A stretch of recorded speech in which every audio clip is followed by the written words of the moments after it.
poem called My Father's Accent, and it's for my father and my country Kashmir and the people who came before us. I grew to love my father's accent.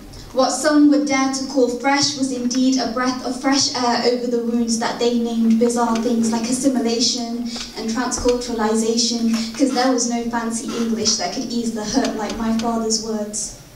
This is the melting pot of cultures. In goes home and out comes the perfect British accent packaged in a red passport, and I already traded my shalwar for jeans. But this is so damn uncomfortable that I just cannot wait to go home. Because there is something I just never understood about Britain's multicultural society, because in order to be one, you must let go of the other. And that was never mine to let go of, just as this was never mine to hold. Or at least that's what they led me to believe. Because 4 generations down the line, my skin is still not white enough for this to be my home. Woo! My father's words do not sting like English. His accent is stronger. It never dictated or pillaged, never tore apart countries or limbs. He comes from a stronger people. His people are occupied, and my mother is from there too. I was raised to the artwork she wore. There was a huge contrast between her paisleys and these pavements, and she taught me to be contained by another man's culture was a form of enslavement. Somehow, the defiance draped over her womb in the form of a shalwar kameez and Kashmiri shawl sent halfway across the world because my father's English was still not good enough to see his first and only daughter born taught me life.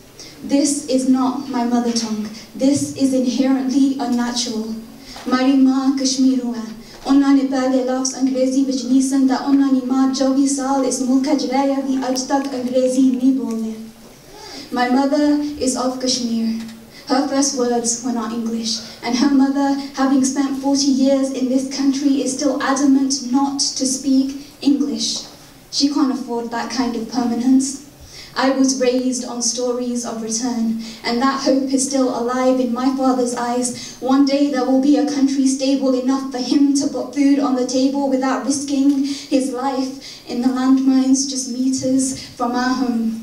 One day there will be this ideal country, and paradise on earth will have reclaimed its grandeur, and maybe, just maybe, we will have a place to go back to. But today, when you tell me that my skin is not light enough, my tongue is not sharp enough, and my presence is not English enough, and I should go back to where I came from, dirty Paki, don't you know that this is not your home? I know. Your country never lets us forget.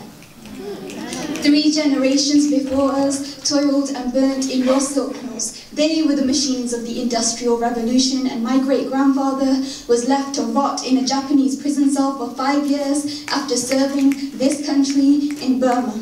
He walked across the subcontinent to get back home, and what you'd left of his country was not the paradise he knew. Home was now a war zone.